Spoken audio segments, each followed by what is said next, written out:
شاید اپنے باپ دادا کی سلطنت کو واپس لوٹانے کے لیے کھڑا ہوا ہے۔ وہ جو سلطنت باپ دادا کی تھی وہ خمار ذہن میں آ گیا ہے کہ میں اپنی ایک پوزیشن ڈیولپ کر کے اس سلطنت کو دوبارہ بحال کروں۔ وہ بھی کلیئر ہو گیا کہ وہ بات بھی نہیں۔ پھر اس نے کہا میں نے تم سے سوال کیا کہ اشرافیہ اس کی پیروی کرتے ہیں، یہ غریب مظلوم غریب دکھی لوگ پریشان حال لوگ اس کی پیروی کرتے ہیں؟ تم نے کہا ضعفاء القوم، پسے ہوئے لوگ، غلام مزدور محنت کش غریب، وہ پیروی کرتے ہیں۔ تو اس نے کہا کہ میں نے ہمیشہ پڑھا ہے اپنی کتابوں سے کہ رسولوں کی پیروی کرنے والے ابتدان ہمیشہ مظلوم غریب اور دکھی لوگ ہوتے ہیں۔ ضعفاء قوم ہی پیروی کرتے ہیں، وڈیرے کبھی لبیک نہیں کہتے، ان کے مفادات ہوتے ہیں۔ جاگیردار کبھی کبھی ابتدان پیروی نہیں کرتے، سرمایہ دار کبھی پیروی نہیں کرتے، بڑے بڑے لیڈر سیاستدان کبھی پیروی نہیں کرتے، اس لیے کہ ان کی گردنیں اکڑی ہوئی ہوتی ہیں، انہیں سرداریوں کا ڈر ہوتا ہے۔ وہ اپنی جھوٹی سرداریاں، جاگیرداریاں، سرمایہ داریاں، جھوٹی لیڈریاں، اپنے تحفظات، مفادات، ویسٹڈ انٹرسٹ، ان کو بچانے کے لیے رسول کے پیچھے نہیں لگتے کہ لیڈرشپ چھن جائے گی۔ اور وہ جب بات کرتا ہے مظلوموں کو عزت دینے کے لیے بات کرتا ہے، پسے ہوئے لوگوں کو بلند کرنے کی بات کرتا ہے، جن سے دھوکہ ہوتا ہے ان کو دوبارہ عزت، غلاموں کو آزادی دینے کی بات کرتا ہے، تو غریب لگتے ہیں۔ اس نے کہا یہ رسولوں کی تاریخ بتاتی ہے، وہ بھی سچی ثابت ہو گئی بات اس میں۔ پھر اس کے بعد میں نے تم سے پوچھا کہ اس کے پیروکار بڑھ رہے ہیں یا مسلسل گھٹ تو نہیں رہے؟ تم نے کہا گھٹے نہیں، بڑھتے جا رہے ہیں۔ اس نے کہا کہ سچے رسولوں کا یہی تاریخ بتاتی ہے کہ پیروکار بڑھتے رہتے ہیں حتیٰ کہ ایمان اپنی منزل مقصود تک جا پہنچتا ہے ان کا۔ پھر میں نے تم سے پوچھا کہ کوئی اس کے دین میں داخل ہو کے چھوڑ تو نہیں گیا؟ تم نے کہا کوئی نہیں، کسی نے نہیں چھوڑا۔ اس نے کہا یہ بھی سچے ایمان کی اور سچے نبی اور رسول کی علامت ہے کہ جن کے دلوں میں ایمان داخل ہو جاتا ہے وہ پھر ایمان کی لذت کو جو چکھ لیتے ہیں پھر کبھی پیچھے نہیں ہٹتے۔ ہرقل روم بتا رہا ہے جو پیالہ پی لیتے ہیں لذت ایمان کا، شراب ایمان کا، پھر وہ پیچھے نہیں ہٹتے۔ یہ بات بھی صحیح ثابت ہو گئی۔ پھر میں نے تم سے پوچھا کہ کہیں وہ کسی سے بے وفائی تو نہیں کرتا؟ تم نے کہا کبھی بے وفائی نہیں کی، جو بات کی پورا کیا ہے اس کو، تو یہ رسولوں کی شان ہوتی ہے۔ یہ بھی صحیح ثابت ہوئی۔ پھر میں نے تم سے پوچھا اس کی تعلیمات کیا ہیں؟ تم نے کہا ایک اللہ کی عبادت کرو، شرک نہ کرو۔ اور پھر تم نے بتایا کہ وہ نماز کی تعلیم دیتا ہے، سچائی کی تعلیم دیتا ہے، پاکیزہ سیرت اور طہارت کی تعلیم دیتا ہے زندگی کی۔ رسولوں کی یہی تعلیم ہوتی ہے۔ پھر میں نے تم سے پوچھا ساری باتیں جب تم نے تصدیق کر دی، اب ہرقل روم نے آخر پہ اعلان کیا۔ اس نے کہا فَإِنْ كَانَ مَا تَقُولُ حَقًّا فَسَيَمْلِكُ مَوْضَعَ قَدَمَيَّ هَاتَيْنِ۔ سن لو خدا کی قسم، جو کچھ اے سفیان بن حرب تم نے کہا اگر یہ سارا سچا ہے تو یہ میرا ملک روم جس کا میں سلطان اور بادشاہ ہوں، یہ سرزمین بھی اسی رسول کی سلطنت میں چلی جائے گی۔ وہ فاتح ہوگا، فتوحات ہوں گی، اور جس تخت پہ آج میں بیٹھا ہوں یہ اس کے قدموں میں چلا جائے گا۔ ہرقل روم کہہ رہا ہے، میں آپ کو صحیح بخاری سے کوٹ کر رہا ہوں یہ روایت۔ جب یہ بات ہو گئی پھر اس کے بعد ہرقل روم نے کہا وَقَدْ كُنْتُ أَعْلَمُ أَنَّهُ خَارِجٌ، مجھے کب سے پتا تھا کہ اس شان والا نبی آنے والا ہے۔ ہمیں علم تھا، ہم نے کتابیں پڑھی تھیں، لوگوں سے سنا تھا کہ اس شان والے نبی کا ظہور ہونے والا ہے، مگر لم اکن اظن انہ منکم، یہ خیال کبھی نہیں آیا تھا کہ قریشیوں تم میں آئیں گے۔ ہم اس خیال میں تھے کہ بنی اسرائیل میں آئیں گے۔ اب وہ رسول آ چکے، اب آگے ایمان افروز جملہ ہے، قربان جائیں۔ اس بیزنٹائن ایمپرر نے کیا بات کی؟ اس نے کہا خدا کی قسم وَلَوْ كُنْتُ عِنْدَهُ لَغَزَلْتُ عَنْ قَدَمَيْهِ، خدا کی قسم اگر مجھے اس کی صحبت نصیب ہو جائے اور میں ان کے ساتھ ہوں تو پانی کے ساتھ ہر روز ان کے قدم دھویا کروں اور دو دو کے قدم مصطفیٰ کے پیا کروں۔ یہ صحیح بخاری کے لفظ ہیں، میں ان کے قدم دھویا کروں اگر ان کی صحبت میں رہوں تو۔ جب یہ سارا بیان کر دیا اس وقت وہ کہتے ہیں کہ انہوں نے بلایا، اب اس شخص کو لاؤ۔ حضور علیہ الصلوۃ والسلام نے خط بھیجا تھا دعوت اسلام کا اس کی طرف۔ یہ سارا واقعہ خط پیش کرنے سے پہلے کا ہے۔ جب اس نے اپنی تقریر کر لی، سب کچھ بیان کر دیا، اب کہا ثم دعا بکتاب رسول اللہ صلی اللہ علیہ وسلم. اب جو دہیا کل بھی جو حضور کا خط لے کر آئے تھے، کہا کہ بلاؤ اس پیغام بر کو جو اس مصطفیٰ کا خط لایا ہے میرے پاس. پھر اس نے خط پڑھا، ہرقل نے. آقا علیہ السلام کی دعوت اسلام کا پورا خط تھا، وہ سارا پڑھ کے جب سارا خط ختم ہوا تو اس کے بعد آوازیں بلند ہوئی اور دربار کا ہر شخص گریہ و زاری کر کے بلند آواز سے چیخنے لگ گیا. ہر ایک نے سمجھا کہ ایمپرر آف بیزنٹائن تو مسلمان ہو گیا. ہماری مسیحیت کی جو پوری جو سلطنت تھی وہ گئی. چیخ و پکار کر کے رونے لگ گئے.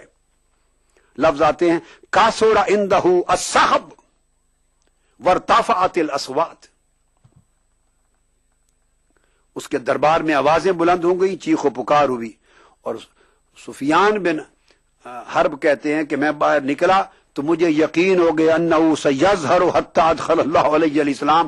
مجھے یقین ہو گیا اس دن کہ یہ رسول کامیاب ہو کر رہیں گے، اور یہ یقین اس وقت تک رہا حتیٰ کہ میں خود داخل اسلام ہو گیا. واقعہ بیان کر رہے ہیں اپنے قبول اسلام سے پہلے کا، حتیٰ کہ میں خود مسلمان ہو گیا. یہ آقا علیہ الصلوۃ والسلام کی ایک ایسپیکٹ ہے. اب اس میں جو میں نکات سیرت بیان کرنا چاہتا ہوں وہ یہ 9 علامتیں بیان کی آقا علیہ السلام کی نبوت اور رسالت کی تصدیق کے لیے. پہلی تو عالی نسب ہونے کی وہ شان رسالت مآب ہے، وہ ایک چیپٹر ہے، چھوڑ دیں. اس کے بعد جو اس نے سوال کیے غور کریں. پہلی بات تو وہ یہ کرتا ہے کہ کبھی اس نے جھوٹ بولا. تو پہلی پہچان آقا کی نبوت اور رسالت کی یہ ہے کہ کذب کی گنجائش نہیں ہوتی. آقا علیہ السلام سے محبت کا دم بھرنے والوں اپنی زندگیوں میں گریبان میں جھانک کر دیکھو. اگر آپ اپنی زندگیوں میں چھوٹے موٹے معاملات میں جھوٹ اس نے ایک بڑا عجیب استدلال کیا. ہرقل نے صحیح بخاری میں اسی میں اس نے کہا کہ جب تم نے کہا کہ اس نے ہمارے ساتھ کبھی جھوٹ نہیں بولا تو میں نے اس سے یہ استدلال کیا کہ جو شخص انسانوں کے ساتھ جھوٹ نہیں بولتا وہ خدا کے حوالے سے جھوٹ کیسے بول سکتا ہے. پہلی بات تو یہ کہ آقا علیہ السلام کے ساتھ سچی محبت کا دم بھرنے والوں اس محبت کا ظہور اور ثبوت ہونا چاہیے. زندگی میں سچائی کو لے آؤ. مر جائے بندہ، کٹ جائے، مگر زبان پہ جھوٹ نہ آئے. پھر اس نے کہا کہ دھوکہ نہیں کرتے. جواب ملا نہیں، نبی کی سچی علامت ہے. تو حضور کے غلام ہیں تو دھوکہ دہی ختم کر دے. زندگی میں ملاوٹ ختم کریں، دھوکہ دہی ختم کریں، لوگوں کو کے ساتھ فراڈ ختم کریں. پوری قوم الا ماشاء اللہ کریکٹر لیس ہو گئی ہے. الا ماشاء اللہ، فرام ٹاپ ٹو باٹم، اوپر چوٹی سرے سے لے کر نیچے تک کردار نام کی کوئی شے نہیں بچی ہماری قوم میں. قوم ہی نہیں رہی. الا ماشاء اللہ، میں ہمیشہ استثناء کے ساتھ بات کر رہا ہوں. ہر شخص دوسرے کے ساتھ دھوکہ بولنے پر ہے. کیا حکمران کیا محکوم جھوٹ بولتے ہیں، دھوکہ دہی کرتے ہیں، ظلم کرتے ہیں، زیادتی کرتے ہیں. اور نبی کی پہچان دکھی پریشان حالوں غریبوں کی دلجوئی ہے، ان کے مسائل کو حل کرنا ہے. کتنے لوگ ہیں جو آج بڑھائی کا نام لیتے ہیں اور پسے ہوئے کروڑوں لوگوں کا خیال کرتے ہیں، ان کو خیال آتا ہو. ہر اشرافی یا بڑا بڑے کی بات کرتا ہے. ہر بڑے کو بڑے کے مفادات عزیز ہیں. غریب جل رہا ہے غربت میں، پریشان حالی میں، بے روزگاری میں. کبھی دیکھا کہ کسی کے ایجنڈے میں غریب کا کوئی مسئلہ زندگی میں ہو؟ آخری بات اسی صحیح بخاری کی دوسری حدیث لیتا ہوں جس سے سیرت طیبہ کی دوسری بات آپ کے گوش گزار کروں گا. اور اس سیرت طیبہ کے بیان کی جو خطیب ہیں وہ ام المومنین حضرت خدیجہ الکبریٰ رضی اللہ تعالی عنہا ہے. انہوں نے آقا علیہ السلام کی سب سے پہلا خطاب حضور علیہ السلام کی سیرت پر پہلے بیان ہو چکے. راہب کا خطاب تھا بچپن کا، یہ سب خطاب بیان ہو چکے. اب آقا علیہ السلام کے اعلان نبوت کے بعد پہلا خطاب جو سیرت کا ہوا وہ بتاتا ہوں صحیح بخاری سے. اور وہ حضرت ام المومنین عائشہ صدیقہ رضی اللہ تعالی عنہ ہیں. اور اس کی سگنیفیکنس کیا ہے کہ زوجہ ہیں. زوجہ گھر والی سے بہتر شوہر کے حالات سے واقف کوئی نہیں ہوتا. ہم 100 پردے اپنے اوپر شرافت کے، بناوٹ کے، تقوی کے، نیکی کے ڈال ڈول کے نکلیں. 100 کو دھوکہ دے سکتے ہیں مگر بیوی بچوں کو دھوکہ کوئی نہیں دیا جا سکتا. وہ آپ کی زندگی کو ننگا دیکھتے ہیں، بے نقاب دیکھتے ہیں، شب و روز دیکھتے ہیں، خلوت و جلوت دیکھتے ہیں. یہ جو ہم رونا روتے ہیں کہ بچے کہنا نہیں مانتے، کس لیے کہنا مانے؟ آپ نے ان کو اپنی زندگی کا رخ دکھایا کیا ہے؟ اگر والدین کو بچے دیکھتے ہو کہ جھوٹ بولتے ہیں، بچے کیوں سچ بولنا سیکھیں گے؟ بچے دیکھتے ہو ماں باپ نماز نہیں پڑھتے، بچے کیوں نماز پڑھیں گے آپ کے کہنے پر؟ بچے دیکھتے ہو کہ ملاوٹ کرتے ہیں، حرام خوری کرتے ہیں، رشوت خوری کرتے ہیں، دھوکہ کرتے ہیں، وہ بچے کیوں نیک اور پارسا بنیں گے؟ ان کے سامنے ماڈل لائف کا کیا ہے؟ اب صحیح بخاری کی حدیث ہے، جب آقا علیہ الصلوۃ والسلام پر اللہ پاک نے رسالت کا وقت آیا، جب ایک تھا اعلان نبوت بعثت، ایک تھا حکم رسالت، جب کھلا اعلان ہوا تو آقا علیہ الصلوۃ والسلام کے اس وقت گھر تشریف لائے حضرت ام المومنین خدیجہ الکبریٰ رضی اللہ تعالی عنہا نے آپ کو کمبلی اڑا دی، چادر اڑا دی. جب چادر اڑا دی تو انہوں نے اس مقام پر آقا علیہ السلام کے سامنے گفتگو کی گھر میں، اور وہ گفتگو کیا تھی؟ اس میں فرمایا کاللہ واللہ ما یحزنک اللہ ابدا انک لتصل الرحم وتحمل الکل وتکسب المعدوم وتقری الضیف وتعین علی نوائب الحق. یا رسول اللہ، خدا کی قسم اللہ پاک آپ کو کبھی تنہا نہیں چھوڑے گا، اللہ تعالیٰ آپ کو کبھی پریشان نہیں فرمائے گا. کیوں؟ آپ کے اندر میں نے اپنی زندگی میں 5 خوبیاں دیکھی ہیں. وہ 5 خوبیاں کیا ہیں؟ سب سے پہلے میں نے دیکھا ہے کہ آپ نے ہمیشہ صلہ رحمی کی ہے، اپنی خونی رشتوں کی مدد کی ہے. اب ایک ماڈل ہے ایک کریکٹر کا، ذرا سنتے آئیے، پیکیج ہے پورا. جہاں خونی رشتے ہیں، کتھ اینڈ کن، ان کو ہمیشہ آپ نے ان ریلیشنز کے ساتھ بھلائی نیکی کی ہے. اور پھر آپ نے کیا کیا ہے؟ جہاں کسی غریب کو دیکھا ہے آپ نے ہمیشہ غریب کا بوجھ اٹھایا ہے، اس کی مدد کی ہے. جہاں کسی معدوم کو دیکھا ہے جو بالکل ڈپرائیوڈ ہے تو آپ نے اس ڈپرائیوڈ کا اکنامک ڈیڈ لاک ختم کرنے کے لیے اس پر وسائل خرچ کر کے اس کی حاجت مندی دور کی ہے. کوئی مہمان آ گیا ہے آپ کے دروازے پر، آپ نے خود کھانا نہیں کھایا، اس کو کھلا دیا ہے، اس کی مدد کی ہے. اور اگر جو لوگ اس ظلم اور پریشانی میں مبتلا، جو پریشان حال ہوتے ہیں، آپ نے حق کی خاطر ہمیشہ ان کی مدد کی اور کھڑے ہو گئے، مظلوم کے لیے ہمیشہ کھڑے ہو گئے. آپ نے عرض کی یا رسول اللہ، یہ 5 خوبیاں جو میں نے آپ کے اندر دیکھی ہیں، جس کردار میں یہ 5 خوبیاں ہوں اس کو اللہ کبھی تنہا نہیں چھوڑ سکتا. پھر انہوں نے فرمایا دوسری، اگر کوئی پریشان حال ہو، غریب، تو اس کا بوجھ اٹھاتے ہیں یا رسول اللہ آپ. جس کا کوئی سہارا نہ ہو اس کا سہارا بنتے ہیں. اب انڈیویجول کریکٹرز کو دیکھیں، ہم میں سے کتنے لوگ ہیں دین کا دم بھرنے والے جو بے سہارا دکھیوں کا سہارا بنتے ہیں زندگی میں، سوشل لائف میں کتنے لوگ ہیں. ہم نے اس کو کبھی دین کا حصہ ہی نہیں سمجھا. وہ ویلفیئر سوسائٹیز کا کام ہے، خدمت خلق کی جو تنظیمیں ہیں وہ کریں، ہم نے اس کا دین کا حصہ سمجھا ہے. آقا علیہ السلام کا عمل یہ ہے کہ وہ بوڑھی خاتون مکہ کی گلی میں کھڑی ہے، بہت بڑی بوجھ ہے اس کے پاس، گانٹ اٹھانے والا کوئی نہیں. آقا علیہ السلام اس مائی کو کہتے ہیں تمہارا بوجھ گانٹ اٹھا کے میں تمہیں گھر پہ چھوڑ آتی. سر اقدس پر ساری کائنات کے سرتاج اور بادشاہ اور شہنشاہ، جن کی ایک جھلک دیکھنے کے لیے قدسیان فلک سدرۃ المنتہا پر شب معراج منتظر کھڑے ہیں، وہ اس کافر مائی کا پورا گانٹ اٹھا کے چلتے ہیں، اس کے گھر جا کے پہنچاتے ہیں. اور جب پہنچاتے ہیں اور چھوڑ کے واپس پلٹنے لگتے ہیں تو اس وقت مائی پوچھتی ہے اے جوان، اللہ تمہیں آباد کرے، خوش رکھے، اپنا تعارف تو کرا جا. اس نے اتنی بات کر دی، تعارف سے پہلے اس نے پوچھا کہ میں ایک نصیحت کرتی ہوں، میں نے سنا ہے مکہ کے اس شہر میں کسی نے نبوت کا وعدہ اعلان کیا ہے اور وہ بڑا جادوگر ہے معاذ اللہ، جو اس کو مل لیتا ہے اس کا دین بدل جاتا ہے، وہ اسی کا ہو جاتا ہے. تم نے مجھ پر اتنا احسان کیا، میں تمہیں نصیحت کرتا ہوں کہ اس جادوگر سے بچ کے رہنا، کہ تمہارے آبا و اجداد کا دین ایک نظر میں ختم ہو جائے گا.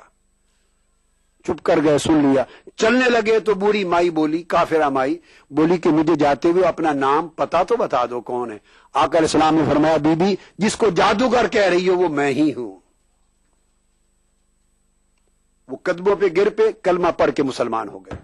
آقا علیہ السلام نے اس اخلاق سے مظلوموں بے سہاروں کے ساتھ اس اخلاق سے ان کو مسلمان بنایا. کسی کو جبر سے مسلمان نہیں بنایا. کافر دشمن مدینہ طیبہ آتے, اپنا کام کاج کرتے, گھر سونے کی کسی گھر میں جگہ نہ ہوتی. اس زمانے ہوٹلز تو نہیں تھے, نہ سرائیں تھی. تو دشمن تھے جنہوں نے وطن سے نکالا تھا, قتل کے در پہ تھے. وہ بھی جب رات بسر کرنے کا ٹائم آتا, سیف اور سیکیور جگہ, آقا علیہ السلام کے بیت اقدس کو دیکھتے تو حضور کے در دولت پہ آ کے روتے. جو کچھ گھر میں ہوتا اٹھا کے اس کو کھلا دیتے, خود فاقے میں گزارتے. یہ اخلاق تھا. غریبوں, یتیموں, بے سہارا, پریشان حالوں, محتاجوں کے ساتھ اس طرح حضور کا سلوک. تیسری بات کی کہ جو بے سہارا ہو اس کی مدد کرتے ہیں. پھر مہمان آ جائے تو آپ اس مہمان کو سب کچھ عطا کر دیتے ہیں, اور کوئی مظلوم مدد کے لیے پکارے تو آپ اٹھ کے کھڑے ہو جاتے ہیں. یہ اب دیکھیے نا, 5 چیزیں بیان کی ہیں. 5 چیزیں سوشل کریکٹر کی ہیں, سول رائٹس کی ہیں, سوشل رائٹس کی ہیں, ڈومیسٹک لائف کی ہیں, سول لائف سے کے ساتھ ریلیٹڈ ہیں, معاملات سے تعلق ہے ان ساری باتوں کا. اور ہرقل روم نے جو باتیں پوچھی ہیں وہ بھی ساری معاملات سے ریلیٹڈ ہیں, کردار سے ریلیٹڈ ہیں. عبادت کے گوشے اپنی جگہ الگ, روحانی تقوی پرہیزگاری کی اپنی جگہ الگ, مگر سوسائٹی میں کسی کا بیہیویئر کیا ہے, ہم اس سے کتنا دور چلے گئے, اس کی پرواہ ہی نہیں رہی. ہم نے خانے الگ کر دیے, مذہب اور دین کا خانہ الگ, اس کو رسمی بنا دیا ہے. کل مقرر دنوں کو سیلیبریٹ کر لیں, مقرر راتوں کو سیلیبریٹ کر لیں, تسبیح کر لیں, ہر سال عمرے کا ویزا جو ہی کھلے عمرے پہ چلے جائیں, حج کر آئیں. ہم نے کل دین ان چیزوں کے اندر محصور کر دیا ہے. اور practical social life, day to day, night and day, جو روزانہ شب و روز کی زندگی ہے, اس کے ساتھ کوئی تعلق دین کا امپیکٹ نہیں رہا اس کے اوپر. یہ آقا علیہ السلام کی سیرت طیبہ ہے. یہ حضور کا میلاد کے 2 پیغام ہیں, سن لیں. پہلا پیغام محبت ہے, دوسرا پیغام سیرت ہے. آقا علیہ الصلوۃ والسلام قلب اور باطن حضور کی محبت سے جگمگا اٹھے, اور ظاہری جسم اور پوری زندگی حضور کی سیرت طیبہ سے جگمگا اٹھے. ظاہر آقا علیہ السلام کی سیرت کے نور سے روشن ہو, باطن آقا علیہ السلام کی محبت کے نور سے روشن ہو. اگر 2 چیزیں اپنی زندگی میں ہم جمع کر لیں اور ہر انڈیویجول اپنی ذات سے اس کا آغاز کرے تو میں خیر کی توقع کرتا ہوں اللہ پاک بھی پھر ہمیں تنہا نہیں چھوڑے گا, وہ اس قوم کی مدد فرمائے گا. فلک کے نظاروں, زمین کی بہاروں, سبھی نے مناؤ, حضور آ گئے. BBC دنیا کو ہے جس پر بھروسہ. گلوبل انڈیا جوڑے آپ کو پوری دنیا سے آپ کی اپنی بھاشا میں. ETV کے درشکوں کے لیے BBC کے منجے ہوئے رپورٹر گلوب کے ہر سرے سے لائیں گے زندگی کا سچ. اسکرین پر ابھرے گی بنتے بدلتے بھارت کی پوری تصویر. سنسار بھر کے سارے سماچار میں نیہا بھٹناگر لے کر آؤں گی BBC گلوبل انڈیا ہر شکروار شام ETV پر. محسوس کریں خبروں کی دھڑکن.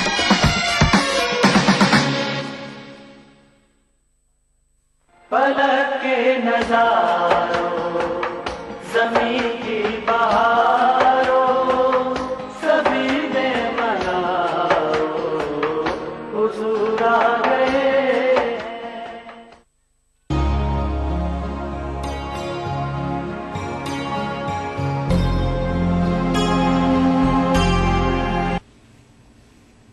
حضور علیہ الصلوۃ والسلام کا وہ طرز عمل ہے جو آپ نے خطا کاروں کے ساتھ روا رکھا, گناہ گاروں کے ساتھ, خطا کاروں کے ساتھ.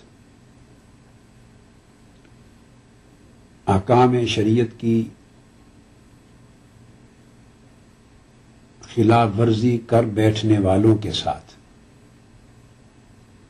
اور آج کی گفتگو میں کفار کو, مشرکین کو, دین کے اعداء کو اور منکرین کو اس موضوع کو شامل نہیں کر رہا ہوں, مگر دین کے مخالفوں کا، دین کے اعداء کا، کفار و مشرکین کا تذکرہ بھی آگے اسی سیریز میں بطور خاص الگ سے آئے گا۔ آج کی گفتگو کا مرکز و محور ہے حضور علیہ الصلوۃ والسلام کی وہ رحمت و شفقت جو امت کے اندر خطا کاروں کے ساتھ تھی، گناہ گاروں کے ساتھ تھی، یا کسی سے غلطی میں، نادانی میں، کوتاہی میں، احکام شریعت کی خلاف ورزی کا ارتکاب ہو گیا، مگر تھے وہ مسلمان۔ تو ایسے طبقے کے ساتھ حضور علیہ الصلوۃ والسلام کا رویہ اور طرز عمل کیا تھا، اور آپ کی رحمت و شفقت اور آپ کا امن و محبت اور آپ کا لطف و سہولت کا جو اصول ہے دین اسلام میں جا بجا جس کے مظاہر دکھائی دیتے ہیں، یہ پہلو ہمیں کس حد تک نمایاں اور غالب نظر آتا ہے۔ حضور نبی اکرم صلی اللہ علیہ وآلہ وسلم کی پوری سیرت طیبہ کا اگر مطالعہ کریں تو ایک بات طے ہو جاتی ہے کہ آپ نے گناہگاروں پر، خطا کاروں پر، غلطی کرنے والوں پر کبھی بھی کسی حال میں لعنت نہیں فرمائی، ان کو اللہ کی رحمت اور اپنی رحمت سے محروم نہیں کیا اور نہ محروم قرار دیا، ان کو ایمان سے دور نہیں کیا کہ آپ کے سخت کلمات ان کے حق میں شیطان کو اس قابل نہ کہیں بنا دیں کہ وہ ان پر مزید غلبہ پا لے اور دائمی تسلط پا لے۔ آپ نے ان کی غلطی اور ان کی کوتاہی اور ان کے گناہ کو دیکھنے کے باوجود بھی طرز عمل مبنی بر شفقت رکھا، تاکہ آپ کی شفقت کے ذریعے وہ مائل بتوبہ ہو جائیں، مائل باصلاح ہو جائیں۔ ان کی اصلاح کی ہر ممکن کوشش کی۔ اس باب میں ہم آج جس حدیث نبوی صلی اللہ علیہ وآلہ وسلم سے، بلکہ معمول نبوی صلی اللہ علیہ وآلہ وسلم سے گفتگو شروع کر رہے ہیں، یہ حضرت ابو ہریرہ رضی اللہ تعالی عنہ سے مروی ہے اور صحیح بخاری میں آئی ہے۔ امام بخاری نے اسے اپنی الجامع الصحیح میں کتاب الحدود میں باب الضرب بالجرید والنعال، جو لوگ کبھی کبھار غلطی سے شراب پی بیٹھے، چونکہ شراب ہمیشہ سے دین اسلام میں اور شریعت محمدی صلی اللہ علیہ وآلہ وسلم میں حرام قرار پانے سے قبل تک سوسائٹی کا عام مشروب تھا، جب شریعت کے احکام ہی نہیں آئے تھے اور حکم شریعت نے اور قرآنی آیات نے اس کو حرام ڈکلیئر جب تک نہیں کیا تھا، تو لامحالہ لوگ پیتے تھے، اس کے عادی تھے۔ جیسے غیر مسلم سوسائٹی میں، عالم کفر میں، مغربی دنیا میں کنسیپٹ ہی نہیں ہے، وہ اسے مشروب سمجھتے ہیں۔ تو اس لیے جب یہ حرام کر دی گئی تو رفتہ رفتہ بہت سے ایسے تھے صحابہ کرام جنہوں نے ایک کلمہ حرمت کا اور ممانعت کا سنتے ہی کلیتاً اس سے توبہ کر لی۔ نہ صرف یہ کہ شراب کا پینا چھوڑ دیا، اس کے برتن بھی توڑ دیے، اور لوگ کاروبار بھی کرتے تھے، اس کی تجارت بھی تھی، تو جن کی تجارت کے سامان میں شراب آ رہی تھی وہ خبر پا کے وہ بھی وہاں توڑ دی گئی، برتن توڑ دیے گئے۔ تو یہ درجہ بھی تھا۔ کچھ ایسے لوگ تھے جنہیں کبھی کبھار آنا، مجلس اور صحبت میں بیٹھنا نصیب ہوتا اور تربیت اور صحبت کا زیادہ فیض پانے کا موقع نہ ملا تھا، انہوں نے چھوڑ دیا۔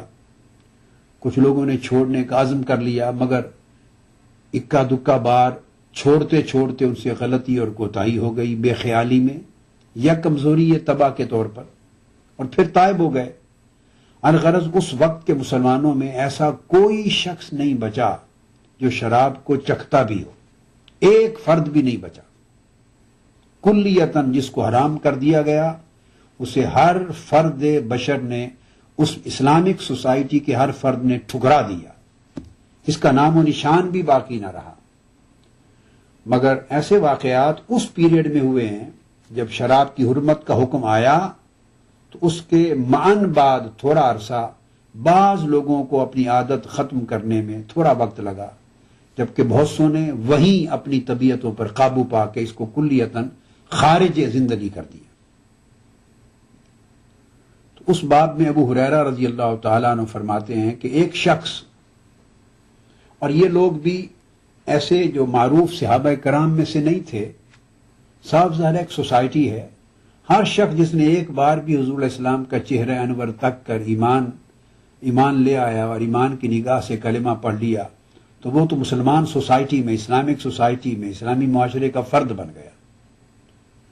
لیکن اب ڈیپینڈ کرتا ہے کہ اس کے اندر پختگی ایمان کی کتنی آئی، جس قدر اسے صحبت کا فیض ملا، آقا علیہ السلام کی بارگاہ میں مجلس میں بیٹھ کے تربیت کا فیض ملا، جس قدر حضور علیہ السلام سے دین کو سیکھنے کا اسے فیض ملا، موقع ملا، اسی قدر وہ پختہ ہوتا چلا گیا۔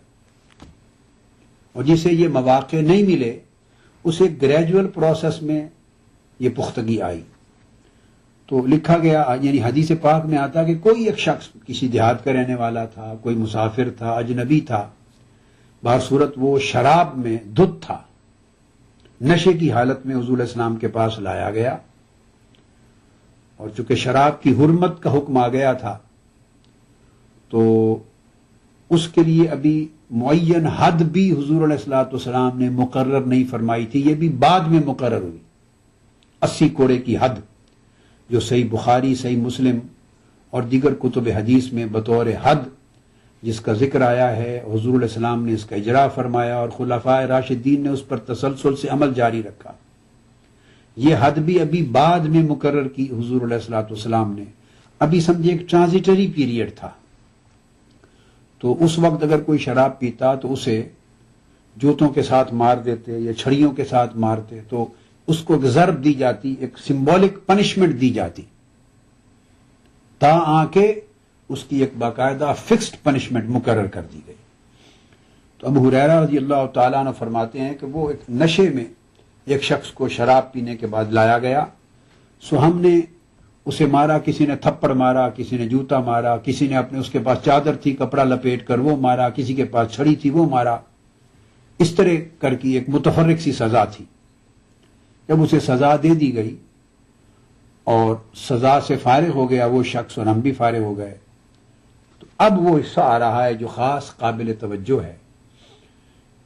ہم میں سے ایک شخص نے کہا، قال رجل ما له اخزاہ اللہ، آقا علیہ الصلوۃ والسلام تشریف فرماتے، ایک شخص نے کہا کہ اس کا تو کچھ بھی نہ بچا، اللہ نے اس کو ذلیل و خوار کر دیا، یا اس کا کچھ نہ بچے، اللہ اس کو ذلیل و خوار کرے۔ یعنی اس امر کی طرف اشارہ تھا کہ حرمت کا واضح حکم آنے کے باوجود اس کو شرم اور حیا نہیں آئی، اس نے یہ کام کیا، سزا وہ پا چکا ہے۔ جب یہ بددعا کے کلمات ایک شخص نے زبان سے کہے تو آقا علیہ الصلوۃ والسلام نے فی الفور اس کو منع کر دیا اور فرمایا، فقال رسول اللہ صلی اللہ علیہ وآلہ وسلم لا تکونوا اون الشیطان علی اخیکم، اے لوگو یہ جملے کہہ کر کہ اس کا کچھ نہ بچے، یعنی اس کا ایمان بھی نہ بچے، ایسی بددعا دے کر اپنے بھائی کے خلاف شیطان کے مددگار نہ بنو، یعنی شیطان کے حق میں بھائی کے خلاف دعا نہ کرو کہ وہ ہمیشہ دائماً اس پر تسلط کر لے اور یہ اس گناہ کو ریپیٹ کرتا رہے، ایسی باتیں نہ کہو۔ اور ایک حدیث میں ہے آقا علیہ السلام نے فرمایا، لا تقولوا ہاکذا ولا تعینوا علیہ الشیطان، ایسے کلمات اس شخص کے حق میں نہ کہو، اس سے تم شیطان کے مددگار بن جاؤ گے اپنے بھائی کے خلاف۔ اور ابو داؤد کی روایت میں ہے کہ حضور علیہ السلام نے یہاں تک فرمایا، بلکہ اس کے برعکس تم کہو اس کے لیے، اللہم اغفر لہ اللہم ارحمہ، اے اللہ تعالیٰ اس کی غلطی معاف فرما دے اور اس پر رحم فرما، اس کے حق میں دعا کرو۔ تو آپ دیکھیے کہ کی ہے اس نے غلطی، ایک فعل حرام کا ارتکاب کر بیٹھا ہے وہ شخص، اس کو سزا دی گئی ہے. ایسا بھی ہو سکتا ہے کہ اگر کسی نے ایسی سخت بات اس کے حق میں بد دعا کے طور پہ کہہ دی تو حضور علیہ السلام خاموش